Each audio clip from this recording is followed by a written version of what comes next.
Hello everyone, আসসালামু আলাইকুম। চলে আসলাম আজ একটা সুন্দর ব্লগ নিয়ে। অবশ্যই আপনারা ব্লগটা দেখবেন।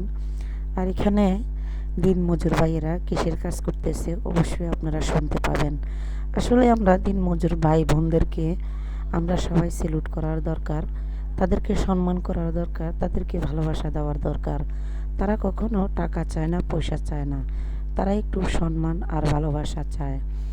তার মানে হয়েছে এখানে যে কাজটা চলতেছে, এই কাজটা হয়েছে একটা মসজিদ হওয়ার কাজ।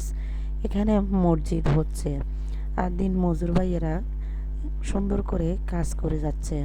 তাদের কাজগুলা দেখলে আসলেই খুবই ভালো লাগে।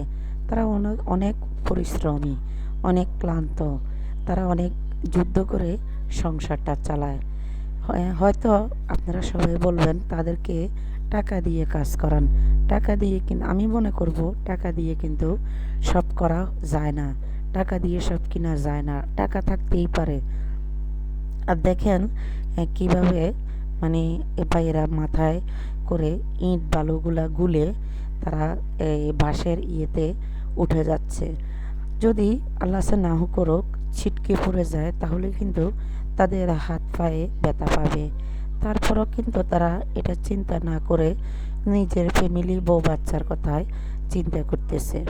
তো এখানে ছাদ ঢালাই চলতেছে, মসজিদের ছাদ ঢালাইটা চলতেছে। আপনারা অবশ্যই ফুল ভিডিওটা দেখবেন। আপনারা অথচ দেখতেছেন একজন খালা এখানে কাজ করতেছে। কি করব, খালার ফ্যামিলিতে কেউ কর্মিক নেই, তার জন্য খালা এসেছে দিনমজুর ভাইদের সাথে কাজ করার জন্য। কাজে কোনো লজ্জা নেই। আপনি যদি চুরি করে খান বা কোনো খারাপি করে খান তাহলে এটাতে লজ্জা আছে। আর আপনি যদি কাজ করে খান আপনার এটাতে কোনো লজ্জা নাই। আপনি কাজেতে কোনো কাজেতেই কোনো লজ্জা নাই। তো এখানে দেখতে পাচ্ছেন বাঁশের ইয়েগুলো একদম কাঁচা, এগুলো কিন্তু পিছলা হওয়ার অনেক সম্ভাবনা বেশি।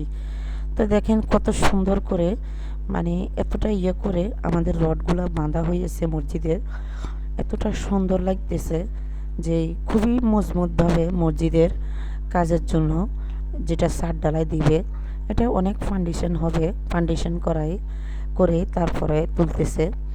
তো এখানে রডগুলা বাঁধছে দিক দিয়ে মোটর করে, যেই পানি ইয়ে করতেছে এগুলো যে এই সাইড দিয়ে শুকাই যাবে ওই সাইড দিয়ে তো অবশ্যই পানি দিতে হবে। আর যেহেতু এই সিমেন্টগুলা আর ইটগুলা ইয়া করতে সময় পানি অবশ্যই দিতে হবে। দেখেন আরেকজন ভাইয়া কিন্তু পাইপের মধ্যে একটু চেপে চেপে দিতেছে, পানি দিয়ে ইয়ে করে দিতেছে, যেহেতু পাইপটা বাতাস দিতেছে।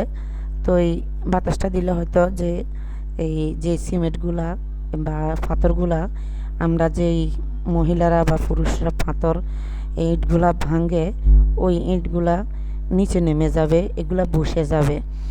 তো তার জন্যই দিনমজুর ভাইরা কিন্তু আমাদের জন্য বা ফ্যামিলির জন্য অনেক কষ্ট করে। তাই বলবো সবাইকে একটু সম্মান করবেন, সবাইকে একটু ভালোবাসবেন।